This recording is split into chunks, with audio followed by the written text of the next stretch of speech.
नमस्कार दोस्तों, स्वागत है आप सभी लोगों का फिर से आज के इस बेहतरीन क्लास के अंदर आपकी अपनी YouTube चैनल सफल स्टार्टअप के ऊपर। जहां पर अगर आप जो है वो स्टूडेंट है, अगर आप वर्किंग प्रोफेशनल है, अगर आप ऐसे व्यक्ति है जो कभी ना कभी ये सपना देखे हुए थे कि आपको आपका खुद का स्टार्टअप शुरू करना है, आपको आपका खुद का बिजनेस जो है वो शुरू करना है, then this is the channel which you should definitely watch. यही वो चैनल है जिसको आपको डेफिनेटली फॉलो करना चाहिए, जिसको आपको जो है वॉच करना चाहिए, क्योंकि यहाँ पर लाखों और करोड़ों रुपए देकर लोग जो है वो बाहर विदेश के अंदर चीज़ें पढ़ने के लिए जाते हैं और स्टार्टअप्स की जो चीज़ें होती है, बिजनेस के जो फंडामेंटल्स होते हैं, वो जो सीखने के लिए जाते हैं, वो मैं आपको इस चैनल के ऊपर फ्री में बताने के लिए जा रहा हूँ। और इस चैनल के ऊपर आपको मतलब फ्री में जो है वो मिलती रहती है। तो अभी तक हमने टोटल 14 क्लास मतलब 14 जो है वो क्लास है वो कंप्लीट कर दी है इस सीरीज की।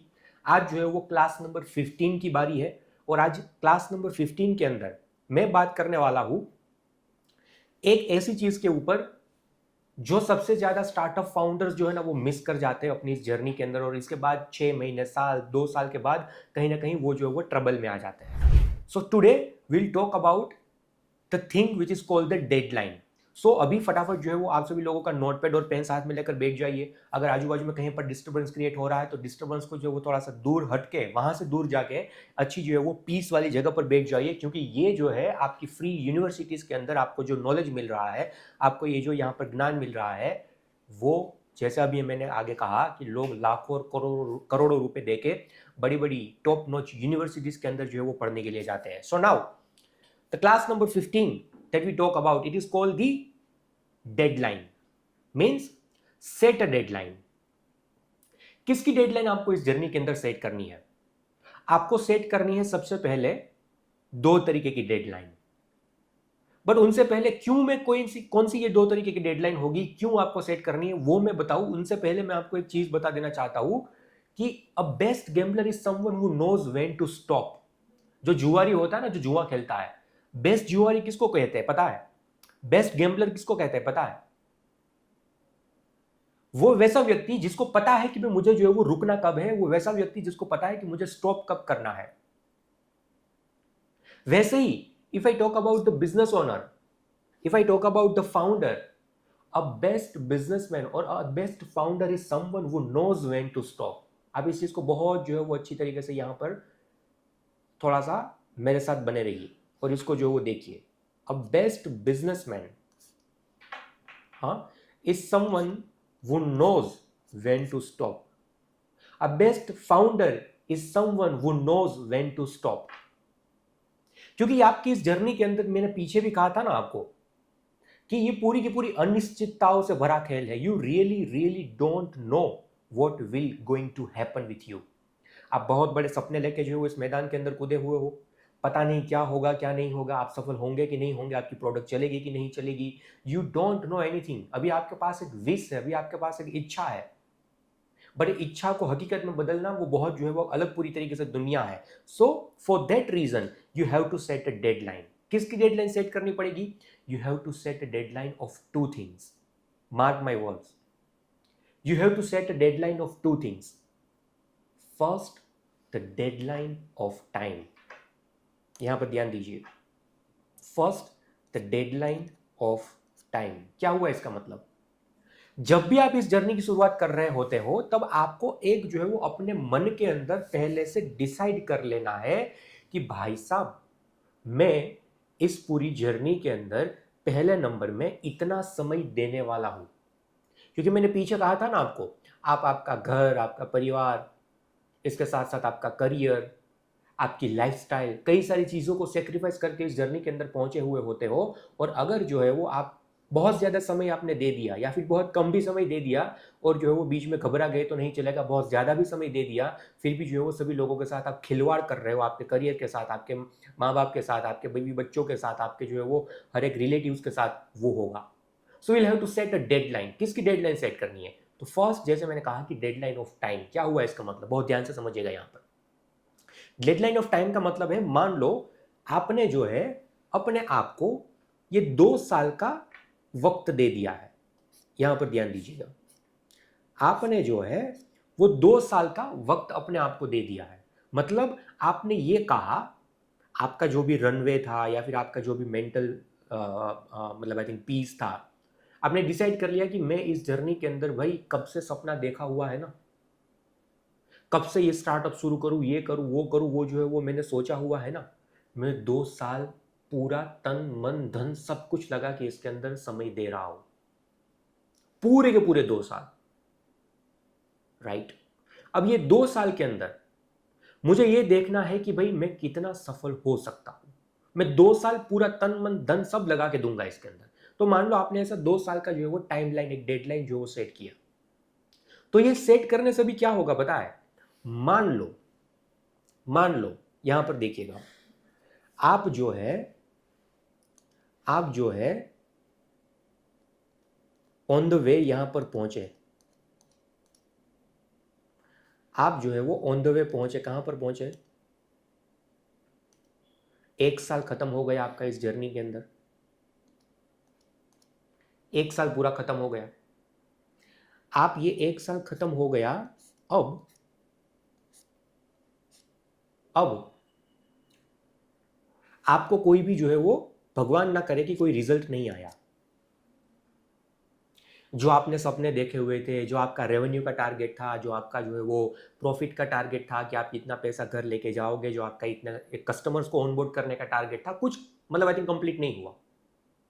एक पूरा साल इसके अंदर चला गया और आपको कहीं से जो है वो कोई सफलता नहीं मिल रही, आपका बर्न के ऊपर बर्न चलता जा रहा है, पैसों के ऊपर पैसों की बर्बादी होती जा रही है, ना आपकी प्रोडक्ट अभी तक मार्केट के अंदर एस्टैब्लिश हुई है, ना कस्टमर्स उसको खरीदने वाले हैं, मतलब I think no one is supporting पूरा atmosphere, no one in the sense कि मैं यहां पर कोई पर्टिकुलर इंसान की बात नहीं कर रहा, बट पूरा जो इकोसिस्टम है वो सपोर्ट नहीं कर रहा, उसमें सब आ गए, तो कोई रिजल्ट नहीं मिला। और आपने ये डिसीजन ले लिया कि भाई अभी तो मैंने 1 साल पूरा दे दिया, कितने सारे लोगों की जिंदगी और कितने सारी चीज में जो है वो इसमें ये तो थोड़ा सा बर्बाद करके जो है वो यहाँ पर आया हुआ हूँ, चलो एक काम करते हैं, वापस लौट जाते हैं, नहीं करना ये, हमने ट्राई कर लिया, 1 साल में नहीं हुआ, तो शायद आई थिंक आप जो है वो रिजल्ट नहीं मिला तो पीछे हट जाओ। तो जब आपके मन में ये ख्याल आएगा, अगर पहले डेडलाइन सेट कर लिया होगा, 1 साल तक अगर कुछ रिजल्ट नहीं आता, और अगर फिर भी जो है वो आपके मन में ये ख्याल आता है कि भाई चलो पीछे लौट जाते हैं, फिर से जॉब शुरू कर देते हैं या फिर और कोई जो है वो जर्नी शुरू कर देते हैं, तो उस टाइम के ऊपर आपका कहीं ना कहीं जो प्लानिंग किया हुआ होगा वो माइंड होगा, या फिर आपके माइंड को पता होगा कि भाई साहब मैंने तो जो है वो 2 साल का समय दिया हुआ था, हाँ, जब शुरू किया तभी मैंने जो डिसाइड किया हुआ था कि 2 साल चाहे कुछ भी हो जाए मैं इसके अंदर दूंगा, क्योंकि अगर इस बार जो मैंने छोड़ दिया, इस बार क्विट कर दिया, तो शायद दूसरी बार मुझे जिंदगी के अंदर ये मौका नहीं मिलने वाला। सो आपको ये याद रहेगा कि भाई मुझे जो है वो 2 साल देने हैं यहां पर राहुल भाई, इसलिए मैं वापस 1 साल हुआ है, रिजल्ट नहीं मिला हुआ है, लॉस हो रहा है, no worry at all, but मैं फिर भी जो है वो वापस नहीं लौट सकता यहां से, क्योंकि I really really really need to give 2 years। मैंने ये वादा किया हुआ था, मैंने ये प्लानिंग जो है वो बनाया हुआ था। तो इसके लिए क्या होगा कि आप फिर से जो है ना, ये जो आपका डेडलाइन था, आप वहां पर जो है वो आगे जाओगे, हाँ, आप फिर से जो है वो वहां पर आगे जाओगे, आप फिर से जो है वो आगे बढ़ोगे, और आप पूरी तरीके से अपने आप को ये 2 साल का समय जो है वो दोगे। समझ में आ रही मेरी बात? मतलब क्या पता कि 1 साल तक कोई रिजल्ट नहीं मिला, बट अगर आपने यही लगन से, यही धुन से और 6 महीने जो है वो मेहनत कर ली होती, तो जो है वो आपको कुछ आशा की किरण जो है वो दिखाई देती, कुछ जो है वो पॉजिटिविटी दिखाई देती, कुछ जो है वो ब्रेक इवन जो है वो आना शुरू हो जाता, बट आपने पहले ही क्विट कर दिया,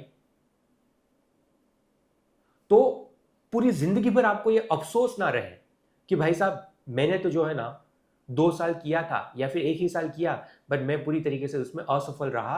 आपको जिंदगी भर अफसोस ना रहे कि आपने क्विट कर दिया। इसके लिए you have to first set the deadline. Deadline set करने से ये होगा कि अगर भाई ये डेडलाइन खत्म होने से पहले अगर कहीं ना कहीं आप डीमोटिवेट हो गए, तो आप अपने मन को ये बोल पाओगे कि भाई अभी जो है वो 6 महीने देना बाकी है, अभी 1 साल देना बाकी है, क्योंकि मैंने ये सोचा हुआ था कि मैं इतना समय तो दूंगा ही दूंगा। तो शायद आप फिर से जो है वो खड़े होके आपकी ये जो जर्नी का डेडलाइन आपने सेट किया हुआ है वहां तक पहुंचोगे। तो पहला फायदा इसका ये है कि आप समय से पहले इसको क्विट नहीं करोगे। दूसरा फायदा, अब मान लेते हैं 2 साल खत्म हो गए और इसके साथ साथ ये तीसरा साल जो था ना, हाँ, ये तीसरा साल जो था वो शुरू हो गया। ठीक है, अब यहां तक अगर आपको रिजल्ट मिलने लगा है, आपका अच्छा जो रेवेन्यू होने लगा है, आपका जो वो प्रॉफिट भी अच्छा तरीके से बनने लगा है, प्रॉफिटेबल जो है वो स्टार्टअप बनने की ओर आगे बढ़ रहे हो, तो बहुत अच्छी बात है, कोई प्रॉब्लम नहीं है। बट ये हुआ कि भाई 2 साल खत्म हो गए, 2 साल का 2.5 साल भी खत्म हो गया, इसके साथ साथ 3 साल भी खत्म हो गया, बट अभी भी जो है वो आपको कोई रिजल्ट नहीं मिल रहा, तो ये भी गलत बात है। Are you getting my point? 2 साल तो आपने डेडलाइन दिया हुआ था, बट दो का ये तो 2.5 हो गया, 2.5 का ये तो 3 हो गया।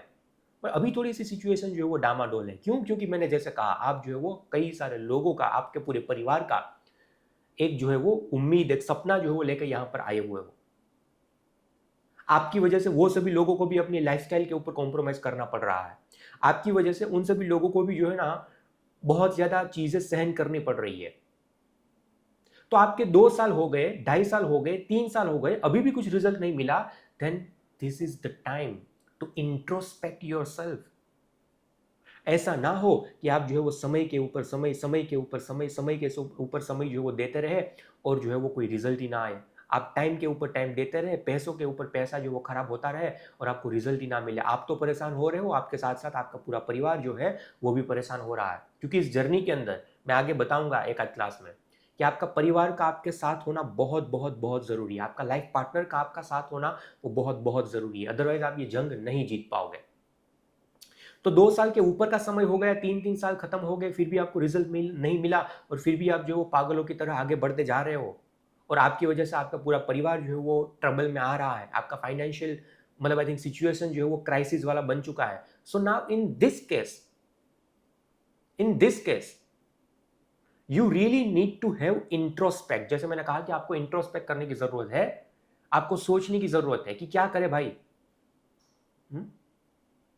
क्या मैं जो है वो कोई जॉब ले लूं? 3 साल खत्म हो गए, 2 साल मैंने किया हुआ था, उसके ऊपर भी टाइम जो है वो चला गया, अभी भी नहीं हुआ सफल, तो कुछ तो दिक्कत है। या तो मैंने तैयारी की है बगैर में मैदान में उतर गया, या तो कोई ऐसे प्रोडक्ट जो डिलीवर कर रहा हूं जिसके वाकई में मार्केट में कोई नीड ही नहीं है, या तो मेरा प्राइस पॉइंट इतना ज्यादा है शुरुआत में कि भी लोग जो उसको खरीद ही नहीं रहे। Are you getting my point? तो पहले आपको जो है वो आपके सामने आपको ऑप्शंस अलग अलग खड़े करने पड़ेंगे। अगर एक डेडलाइन सेट कर दिया उसके बाद भी आपको सफलता नहीं मिलती तो कि क्या भाई जो है वो जॉब शुरू करें। उसमें जो है वो दो चीज़ हो सकती है, हाँ, या तो पार्ट टाइम भी हो सकता है या तो जो है वो फुल टाइम भी हो सकता है, या तो पार्ट टाइम भी हो सकता है या तो जो है वो फुल टाइम भी हो सकता है। अगर जॉब नहीं, चलो मान लो ऐसा हो सकता है कि भाई जॉब नहीं, तो क्या कोई दूसरा बिजनेस देखने की तैयारी करनी चाहिए आपको। भाई ये बिजनेस में तो कुछ जो है वो जमा नहीं, हाँ, इसमें बहुत ज्यादा पैसा जो है वो लगा दिया, फिर भी कुछ नहीं हो रहा, तो क्या कुछ जो दूसरा बिजनेस आपको देखना चाहिए। वो आपको प्लान बनाना पड़ेगा, उसके ऊपर आपको जो वो विचार विमर्श करना पड़ेगा। चलो दूसरा बिजनेस नहीं, बट क्या इसी बिजनेस के अंदर कुछ पीवट करने की जरूरत है, इसी स्टार्टअप्स के अंदर क्या कुछ जो है वो पीवट करने की जरूरत है। मतलब अभी तक आप जो है वो XYZ प्रोडक्ट और सर्विसेज दे रहे थे, तो इसमें कुछ क्या चेंजेस करने की जरूरत है। क्या पहले B2B कर रहे थे तो भी B2C जाने की जरूरत है, क्या पहले B2C कर रहे थे तो B2B जाने की जरूरत है, क्या D2C में आने की जरूरत है, या फिर पीवट में भी कई सारे जो है वो रास्ते हो सकते हैं। तो इसी बिजनेस के अंदर थोड़ा सा प्रोडक्ट, थोड़ी सी सर्विस, थोड़ा सा बिजनेस की कैटेगरी, ये सब चेंज करके क्या मुझे वाकई में पीवट करने की जरूरत है। That is something what might I think you you you need to think, right. तो आपको शायद इसके ऊपर भी जो है वो सोचना पड़े कि भाई क्या अभी पीवट करने की जरूरत हो गई, ये क्या है, या फिर आपको और कोई चीज की जरूरत है, या फिर कोई और चेंजेस आपको चाहिए। तो ये कोई भी रास्ता आपको अपनाना पड़ सकता है। You don't know anything, but अगर आप 2 साल का डेडलाइन सेट कर लिया, इसके बाद भी जो है वो भी खत्म हो गया, 3 साल भी खत्म हो गए, फिर भी आपको कुछ रिजल्ट नहीं मिला, then there is actual, I mean I think you know some problems are happening. कुछ जो है वो दिक्कतें आ रही है, कुछ समस्या है वाकई में जो आपको फिगर आउट करने की जरूरत है। या तो भाई जॉब पकड़ लो, मान लो कि आपने समय से ज़्यादा समय दे दिया, अब नहीं हो रहा आपसे, पार्ट टाइम फुल टाइम कोई भी जॉब पकड़ लो, या तो जो है वो भाई ये बिजनेस को छोड़ के कोई दूसरा बिजनेस जो है वो अपना लो, या तो चौथा चीज़ हो गया कि भाई बिजनेस को पूरी तरीके से स्टार्टअप को पीवट ही कर दो, हाँ, या तो कोई और चेंजेस कर लो। It could be anything, I am not going in to that, कुछ भी वो चीज़ जो वो हो सकती है, ठीक है। तो इसके लिए मेरे यारों डेडलाइन ऑफ टाइम जो है वो सेट करना बहुत ज़रूरी है। क्यों? क्योंकि आप समय से पहले ना छोड़ दे, और दूसरा कि समय खत्म हो गया उसके बाद भी आप जो है वो उसमें लगे ना रहो, उसमें मचे ना रहो, 2 4 5 लाख रुपए जो भी बचे हुए हैं वो भी उसके अंदर बर्बाद ना कर दो, और आप एक जो है वो इंटेलिजेंट डिसीजन लो। उसके लिए जो है वो एक समय के बाद का भी, मतलब बहुत एक्स्ट्रा समय चला गया है तो ये डेडलाइन आपको इसमें मदद करेगा। So it will help in 2 ways। First, not quit too early, बहुत जल्दी जो है वो क्विट नहीं करना, उसके अंदर जो है वो आपको मदद करेगा। और दूसरा आपको जो मदद करेगा वो करेगा मदद कि भाई टू टेक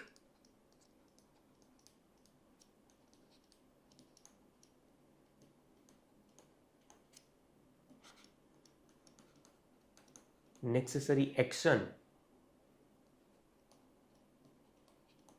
अबोव टाइमलाइन।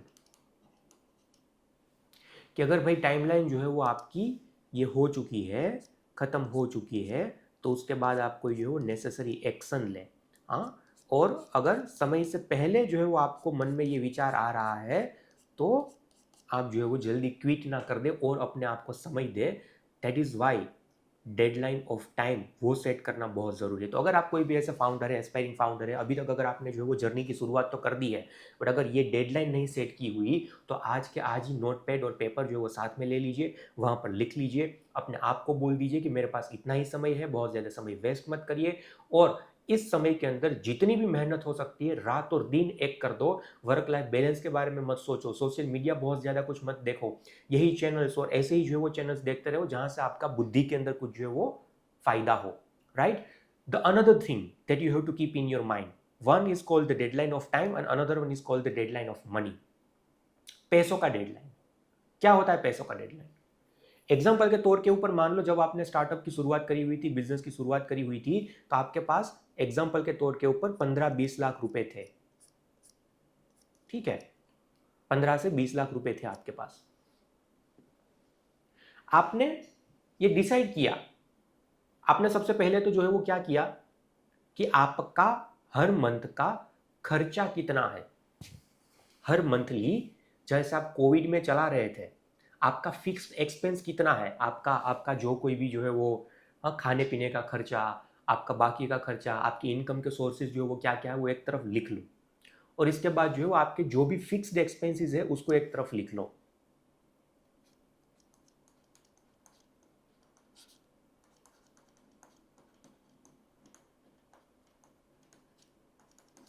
आपका जो भी ईएमआई आता है, होम लोन, कार लोन, आपके रेगुलर बाकी के कोई जो है वो आपने चीज़ परचेस करी हुई है तो उसका ईएमआई, कुछ भी चीज़ है उसको थोड़ा सा लिख लो। और मान लो कि आपका हर महीने का खर्चा जो है वो एग्जाम्पल के तौर के ऊपर, अगर कोई ऐसा आपके ऊपर लोन नहीं है, हाँ, तो सिर्फ जो है वो 30,000 रुपीज़ आता है। तो पहले मिनिमम 2 साल का ये जो एक अमाउंट है उसको साइड में रख लो। मान लो 30K इंटू 24 मंथ्स, राइट।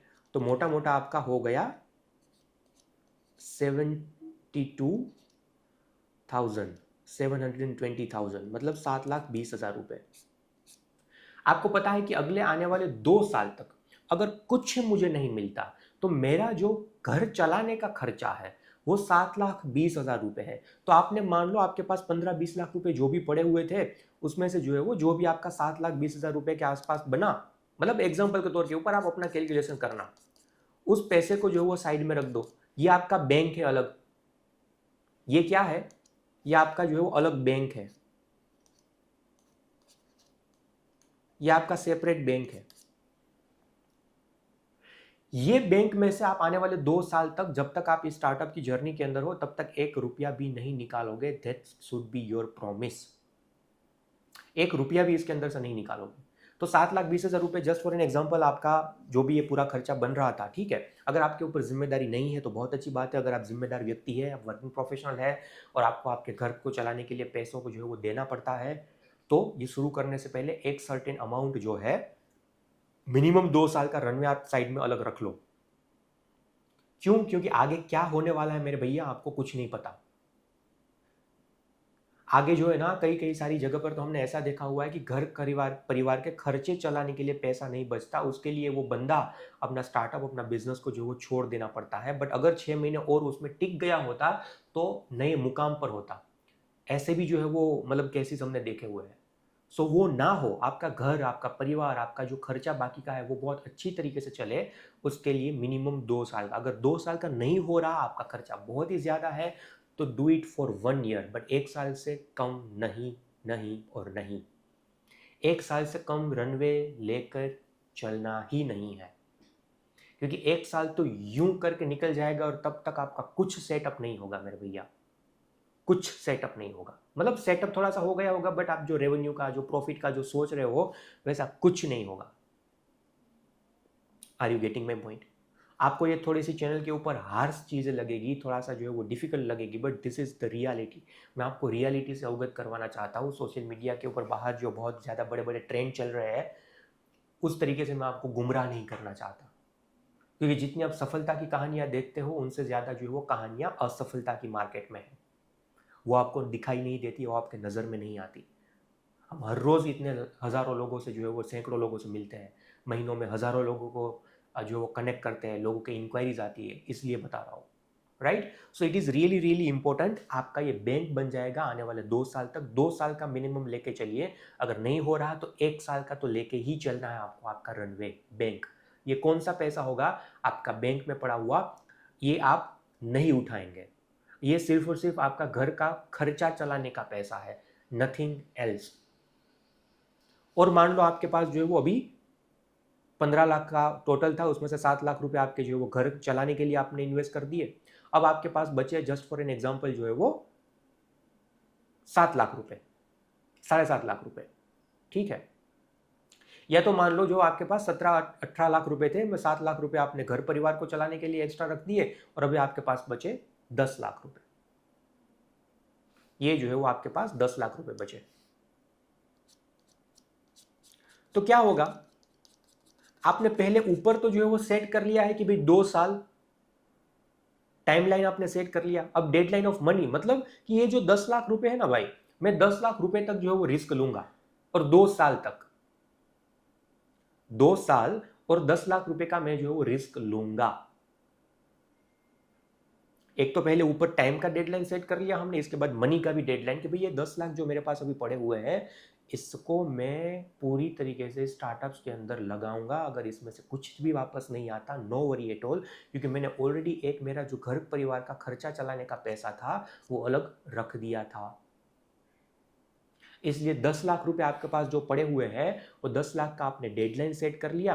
अब मान लो आपने 2 साल अपने आप को, स्टार्टअप को दिए हुए हैं, ठीक है।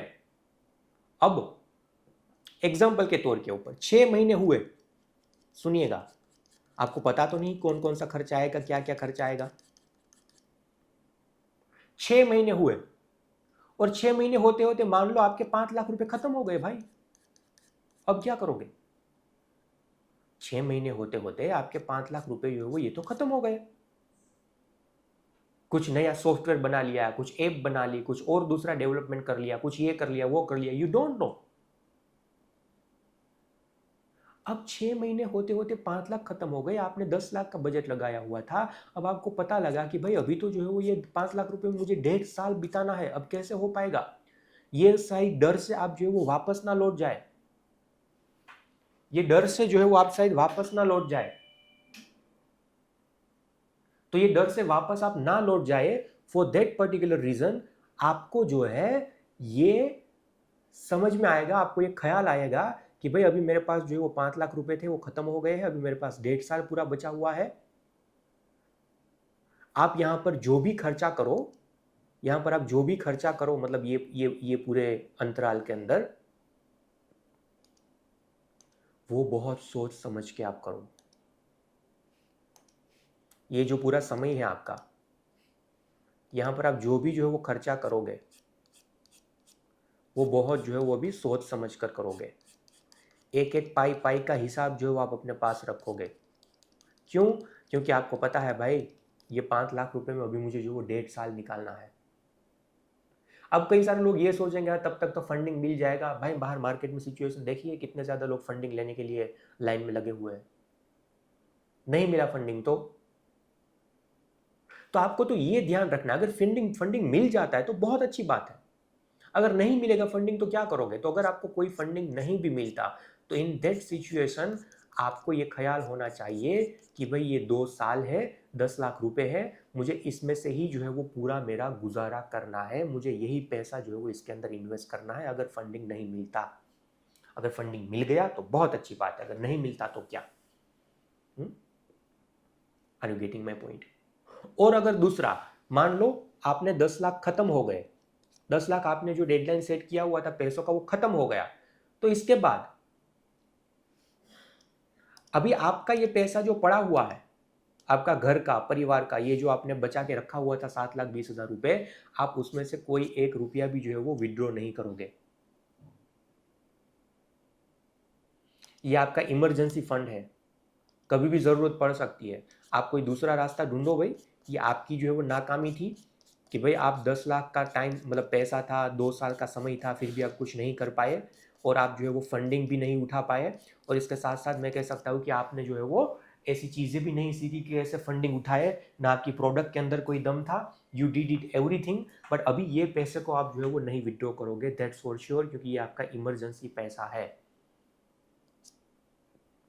तो पैसों का डेडलाइन सेट करने से ये आपको जो है वो क्लैरिटी रहती है, आप जो है वो अच्छी तरीके से बेटर डिसीजन ले पाओगे।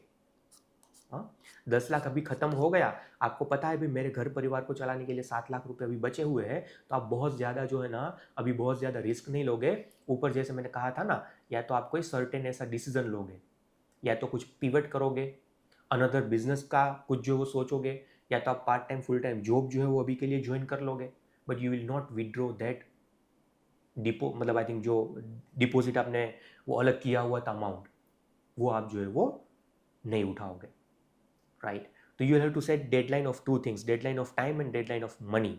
अगर ये दोनों चीज़ें आपने कर दी ना, तो जब तक ये जर्नी में होंगे आप, जब तक आप इस जर्नी के अंदर होंगे ना, तब तक क्या होगा पता है? You will be totally stress free. आपको कोई स्ट्रेस नहीं रहेगा। 6 महीना खत्म हो गया, अगर कुछ रिजल्ट नहीं मिला, इवन तो आई थिंक आपको पता है कि भाई इतना तो मैंने सोचा हुआ ही था, मैंने लिखा हुआ ही था, नहीं मिल रहा रिजल्ट, कोई दिक्कत नहीं, आगे चलते रहना है। आप जब भी पूरी जर्नी के अंदर काम करोगे ना, you will work without worry. देखो, काम तो आपको रात और दिन करना है, 12-12, 13-13, 14-14, 15-15 घंटे भी कभी कभी काम करना पड़ेगा। तो you have to work without worry, you will work without worry, मतलब कोई चिंता नहीं रहेगी, आप काम भी करोगे तो विदाउट वरी काम करोगे। क्यों? क्योंकि आपको पता है भाई 10 लाख रुपए मैंने इसका डेडिकेटेडली अलग रखा है, परिवार का गुजरान चलाने के लिए भी पैसा जो है मैंने अलग रखा हुआ है, इसके साथ साथ मैंने समय भी जो है वो 2 साल का अलग मेरा रखा हुआ है इसके लिए। तो सब कुछ अभी मेरे कंट्रोल में है, मुझे बहुत ज़्यादा कोई चिंता करने की ज़रूरत नहीं है। अभी बस सिर्फ और सिर्फ रात और दिन लगा दो काम के ऊपर। So you will work without worry, हर एक चीज़ आपकी जो वो कंट्रोल के अंदर रहेगी। हाँ, और इसके साथ साथ आपका कॉन्फिडेंस ये जर्नी के अंदर लूज नहीं होगा। अदरवाइज क्या होगा पता है? ऐसे यूं यूं करके जो है ना कॉन्फिडेंस लूज हो जाता है लोगों का। विल पावर एक मोमेंट के ऊपर इतना ज्यादा हाई था, और एक मोमेंट के ऊपर जब रिजल्ट नहीं मिला तब इतना जो है वो लो हो जाएगा कि आपने कभी सोचा भी नहीं होगा। और इस सिचुएशन में क्या क्या हो सकता है, ओ माय गॉड, मैं खुद वो परिस्थिति से गुजरा हुआ हूँ, इसलिए मैं आपको, मतलब कभी कभी वो मुझे शब्द भी नहीं मिलते कि क्या सिचुएशन होगी। जो व्यक्ति इससे पास हो रहा है वो सिर्फ उसी को पता है, राइट? और इसके साथ दूसरी सबसे बड़ी चीज कि आपको जो है वो और ज्यादा फोकस रहेगा, आप फोकस के साथ काम कर पाओगे। When you will be there into this journey, आपका फोकस जो है वो बहुत बहुत बहुत मैटर करेगा। Your focus will matter the most. आपका स्ट्रेस फ्री होना ज़रूरी है, आपका काम करना विदाउट वरी वो ज़रूरी है, आपका कंट्रोल में रहना ज़रूरी है, आपका कॉन्फिडेंस हर बार जो है वो बरकरार रहे वो ज़रूरी है, और आपका लेजर शार्प फोकस इस पूरी जर्नी के अंदर रहे वो भी ज़रूरी है।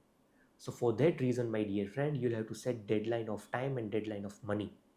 अगर ये दो चीज़ों का डेडलाइन आपने लगा दिया तो जब तक आपके पास उतना समय है, उस समय में अच्छी तरीके से काम कर पाओगे। जब तक आपके पास वो पैसा है, वो पैसा जब तक ख़त्म नहीं होता तब तक आपको पता है मुझे ये इसमें डालने ही डालने हैं, और आप अच्छी तरीके से काम कर पाओगे। So that's all what that I wanted to mention in today's session. It's been more than I guess I think 30 minutes, right? 30 minute या फिर उनसे ऊपर शायद हो गया होगा। बहुत ज़्यादा इस क्लास को नहीं रखते। अगली 16वीं क्लास के अंदर मैं बात करूंगा कुछ गोल्स सेट करने के ऊपर, वो क्लास मत भूलिएगा, राइट? तो अगर आप इस चैनल के ऊपर नए थे और अगर अभी तक आपने जो वो सब्सक्राइब नहीं किया, तो I would like to request you कि भाई अगर ये बिजनेस, ये ऑन्टरप्रेन्योरियल ये स्टार्टअप की जर्नी शुरू करना चाहते हैं तो आज ही इस चैनल को सब्सक्राइब करें, क्योंकि आपके सब्सक्राइब करने से मेरे को कोई पैसा नहीं मिलने वाला भाई। मेरा कोई व्यूअरशिप आएगा और पैसा आपके पास से मतलब थोड़ा सा कमाने का मौका मिलेगा, उस पर्पस के साथ ये चैनल नहीं शुरू किया हुआ। वो भगवान की कृपा से बहुत बड़े बड़े जो बिजनेस ओनर्स होते हैं, जो एसएमईज होते हैं, जो बड़े बड़े फाउंडर्स होते हैं, उसको कोचिंग देते हैं, उसको कंसल्टिंग देते हैं, पैसा वहाँ से कमा रहे हैं। एक ही पर्पस के साथ ये चैनल शुरू किया हुआ है कि भारत देश के अंदर जितने भी लोग जो इस सपने के साथ आगे बढ़े हुए हैं कि भाई मुझे भी मेरी एंटरप्रेन्योरियल जर्नी शुरू करनी है, बट वो 10 लाख, 20 लाख, 25 लाख, 50 लाख, 1-1 करोड़ रुपए जो है वो नहीं इन्वेस्ट कर सकते अपनी लर्निंग के लिए, तो उन सभी लोगों के लिए ये चैनल खोला गया है कि मैं कुछ जो है वो सोसाइटी को मदद कर पाऊँ, मैं इस पूरे भारत देश के यूथ को कुछ जो है वो दे पाऊँ मेरी ओर से। So that's the agenda. सो अगर आप इस चैनल के ऊपर नए हैं और अगर कभी भी अपनी ये जो एंटरप्रेन्योरियल जर्नी की शुरुआत करना चाहते हैं तो इसको ज़रूर फॉलो करिए, उसको ज़रूर जो है वो सब्सक्राइब करिए, क्योंकि आपके सब्सक्राइब करने से आपका लॉस जो होगा उनसे आप बच पाओगे, राइट? और अगर आप जो है वो ऐसे व्यक्ति नहीं है तो इसको शेयर करिए बाकी ऐसे लोगों तक जो वाकई में अपनी एंटरप्रेन्योरियल जर्नी शुरू करना चाहते हैं या फिर ये जर्नी उसने शुरू कर दी है बट अभी कहीं ना कहीं अटक रहे हैं। सो इसी के साथ thank you so very much, bye bye, take care. मिलता हूँ नेक्स्ट क्लास के अंदर, क्लास नंबर 16 के अंदर। तब तक के लिए आपका और आपके परिवार का ख्याल रखिएगा। धन्यवाद।